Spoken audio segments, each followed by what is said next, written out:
বন্ধুগণ, এই মুহূর্তে অর্গানাইজার টিচার বা সংগঠক শিক্ষকদের একটি গুরুত্বপূর্ণ খবর কিন্তু বেরিয়ে আসছে।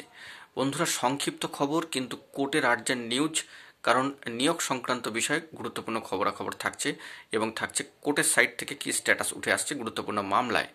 তো বন্ধুরা, আমরা মূল আলোচনায় প্রবেশ করব তার আগে জানাই, যারা আমাদের চ্যানেলে নতুন, চ্যানেলটিকে সাবস্ক্রাইব করে সাপোর্ট করে সঙ্গে থাকবেন। তো বন্ধুরা, যে বিষয়টি জানা যাচ্ছে যে সংগঠক শিক্ষক বা অর্গানাইজার টিচারদের গুরুত্বপূর্ণ একটি মামলা কিন্তু সর্বোচ্চ ন্যায়ালয় সুপ্রিম কোর্টে হয়ে রয়েছে এবং সেটি টেন্টেটিভলি শিডিউলে আজকে 24/1/2025 জন্য কিন্তু রয়েছে এবং কজ লিস্টেও কিন্তু মামলা এসছে। তবে সিএল নাম্বার 43-এ কিন্তু রয়েছে। আজকে এই মামলা শুনানি সংক্রান্ত বিষয় কিন্তু যদি জোরালো কোনো আপডেট উঠে আসে সবটাই কিন্তু তুলে ধরবো।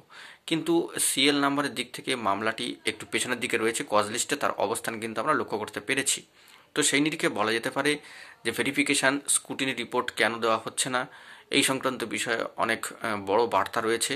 তো সব মিলিয়ে বলা যেতে পারে আজকে সর্বোচ্চ ন্যায়ালয় সুপ্রিম কোর্টে এই মামলার কিন্তু দিনক্ষণ রয়েছে। এক্ষেত্রে যদি শুনানি হয় এবং কোনো জরুরি স্ট্যাটাস উঠে আসে অর্ডার কপি সহ সবটাই কিন্তু তুলে ধরবো।